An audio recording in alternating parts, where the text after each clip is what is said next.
Medicine मंगवाऊंगा, लेकिन मेरी बेटी के लिए मेडिसिन नहीं आई। दूसरी बेटी के लिए मैंने ग्रीवेंस डाली, मैं अभी तक कोशिश कर रहा हूँ, लेकिन मैं एलजी साहब तक नहीं पहुँच पाया। मैं भाजपा के सभी कार्यकर्ताओं से अध्यक्ष बेटी बचाओ बेटी पढ़ाओ की जो हमारी और रेखा मैडम जी ने अभी तक मेरे साथ कॉन्टेक्ट तक नहीं किया, मुझे पूछा तक नहीं। छोटी बेटी के भी मैंने फोटो तक उनको भेजे कि मैम देखो मेरी एक बच्ची नहीं बच पाई। ये पैसा जाता है क्यों कि उस पैसे में से हमारे अधिकारियों को भी तो मिलना है कुछ। अगर मेरी बेटी के लिए मेडिसिन आएगी या मेडिसिन का पैसा आएगा, उसमें से किसी को कुछ नहीं मिलने वाला है। मैं बार बार यही अपील करता हूं कि अगर एक मेरी बच्ची को नहीं बचा पाए, मेरी दूसरी बच्ची को बचाओ। मैं अब किसी से अपील नहीं कर रहा हूं, मैं सिर्फ मोदी जी से अपील करना चाहता हूं कि मोदी जी आपका अगर ये स्लोगन वाकई में सही है कि बेटी बचाओ बेटी पढ़ाओ, तो ये आपके पास मौका है मेरी बेटी को बचाने का। नहीं तो जम्मू से लेकर पुंछ तक जितने भी आपने पोस्टर लगाए हैं बेटी बचाओ बेटी पढ़ाओ, उनको मोदी जी उखाड़ दो। उनको लगाने का कोई मकसद नहीं है। अगर बेटी बचाने में आप मदद नहीं कर पा रहे हो तो ये पोस्टर भी लगाना ये हमारी सरकार के लिए बिल्कुल गलत है। अगर कुछ करना है तो इस बेटी को बचाना। अगर बेटी मेरी आज ये बेटी मेरी नहीं बच पाएगी तो मोदी जी मैं इस सरकार से बस मेरी अभी यही अपील है कि मेरी इस बच्ची को बचाया जाए। हमारे पास अब वक्त बहुत कम है, क्योंकि दिन ब दिन ये डिजीज़ इस बच्ची में ज़्यादा, इस बच्ची को प्रॉब्लम ज़्यादा हो रही है। तो जी मैम, आज की प्रेस वार्ता के बारे में बताइए। आज की जो प्रेस वार्ता हमने यहाँ पे रखी है वो हमारे एक बच्ची के मसले में है। मैं डिस्ट्रिक्ट पुंछ से हूँ, इंसानियत जिंदाबाद ट्रस्ट की चेयरपर्सन नीतू शर्मा।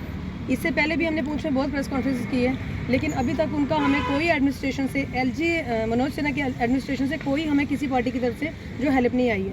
हमारी सिर्फ प्रधानमंत्री जी से एक ही डिमांड है कि जो इस बच्ची को रेयर डिजीज़ हुई है, इसकी मेडिसिन जो इंडिया में बैन है, कम से कम आप इस बच्ची के लिए वो दवाई मंगाएं। अगर इंडिया में वो दवाई बैन है तो कम से कम इसको इस बच्ची को अमेरिका की किसी संस्था के हवाले किया जाए, ताकि वो बच्चे की वहाँ पे फुल ट्रीटमेंट हो। कम से कम इनके पास ये बच्ची तो बच सके इनकी। क्या प्रॉब्लम है इस बच्ची को CLN2 टाइप की एक डिजीज़ है जो काफ़ी रेयर है इंडिया में। ये जैसे फीड्स होता है ना, ऐसे फीड्स की तरह ये दौरा आता है, लेकिन ये इसको डायग्नोज करना बड़ा मुश्किल है, क्योंकि इनकी पहली बच्ची को ये प्रॉब्लम थी, वो भी काफ़ी देर बाद डायग्नोज होती है। और 7 साल की वो बच्ची 5 महीने पहले इनसे हाथ धो बैठ रही हैं अपनी बच्ची से। इन्होंने हर जगह गुहार लगाई है, बेटी बचाओ बेटी पढ़ाओ का ये जो स्लोगन है, आज उसको ना फील्ड में लाने का वक्त आ गया है। अब सिर्फ नारों में नहीं रखना है हमने इसको, बेटी बचेगी तो बेटी पढ़ेगी ना। हम सिर्फ ये कह रहे हैं प्रशासन से, हमारी मोदी सरकार से, कि आप बेटी बचाओ पढ़ाओ हम सब लेंगे।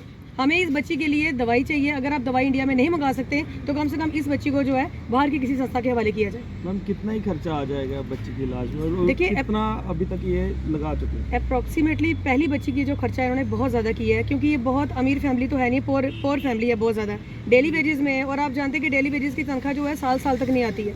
इस दौरान जो बच्ची का चेकअप कराना, बार बार उनसे जम्मू आना, टेस्ट करवाना है, आप खुद ही समझ सकते हैं कि कितना खर्चा है। कम से कम 21 लाख की जो है इस बच्ची की एक डोज आ रही है, और पूरा जो इसका कंप्लीट ट्रीटमेंट होगा वो लगभग 8-9 करोड़ रुपीस के बराबर आ रहा है। किस तरह की मेडिसिन इसको दी जा रही है? या अभी जो इनको मेडिसिन दी जा रही है, आज भी इस बच्ची को टेस्ट कराने हम ले गए थे, तो किसी वजह से वो टेस्ट नहीं हो पाया। एम्स के डॉक्टर्स ने भी लिख के दे दिया कि जब तक दवाई नहीं आएगी तब तक ये बच्ची जो है कवर नहीं कर पाएगी। इसको इस तरह के जो फीड्स आते रहेंगे बार बार। अभी 4 दिन पहले भी ये बच्ची बिल्कुल अनकॉन्शियस हो चुकी थी हमारे डिस्ट्रिक्ट हॉस्पिटल पुंछ में। वहाँ भी बड़ी मेहनत के बाद वहाँ के जो मेडिकल स्टाफ है उन्होंने इस बच्ची को होश में लाया है। तो यही हमारी सबसे रिक्वेस्ट है कि हमारी हेल्प करो। आज क्यों कोई पार्टी हमारे साथ नहीं दे रही है? आज क्यों कोई संस्था हमारा साथ नहीं दे रही है? अकेली मैं इनके साथ खड़ी हूँ, ये फैमिली मेरे साथ और मैं फैमिली इनके साथ हूँ। आज अगर इनका बच्चा है, कल हम में से किसी का भी बच्चा हो सकता है, तब हम क्या करेंगे? अगर ये दवाई इंडिया में नहीं होगी तब हम क्या करेंगे? किसके आगे गुहार लगाएंगे? क्या अपील करते हैं जिस तरह से? सबसे पहले तो मैं आपका धन्यवाद करता हूँ कि आपने हमें यहाँ हमारे पास आए और हमारी बात को सरकार तक पहुँचाने में हमारी मदद कर रहे हैं। तो सर, पिछले 2-2.5 साल से मैं रेगुलरली सरकार के संपर्क में हूँ। मैं मतलब यहाँ जितने भी अध्यक्ष हैं या जितने भी, मैंने सबसे मुलाकात की, मैं सबसे मिला, लेकिन मेरी बच्ची के लिए एक बच्ची मैं खो चुका हूँ। ये सरकार की वजह से ही, मैं नहीं कहूँगा सरकार की वजह से मैंने बच्ची खोई है, क्योंकि अगर वक्त रहते मेरी बच्ची के लिए मेडिसिन आ जाती तो वो बच्ची भी मेरे पास आज जीवित होती। वही हिसाब आज मेरी इस बच्ची को वो डिजीज़ धीरे धीरे वो ऐसे इस बच्ची को जकड़ रहे हैं। जैसे मेरी बड़ी बच्ची देखो, आप इस वक्त इस बच्ची को देखो, चलने में, बोलने में, खेलने में बच्ची मेरी बहुत एक्टिव है, लेकिन जब जैसे जैसे ये डिजीज़ बच्ची में मतलब इस बीमारी का ज़्यादा एंट्री होगी इसके ब्रेन में, तो ये बच्ची धीरे धीरे इसमें बोलने की शक्ति कम हो जाएगी, चलने की शक्ति भी कम हो जाएगी। ये डिजीज़ मतलब तिल करके मतलब इंसान को ख़त्म करता है। इतना रेयर डिजीज़ है ना ये।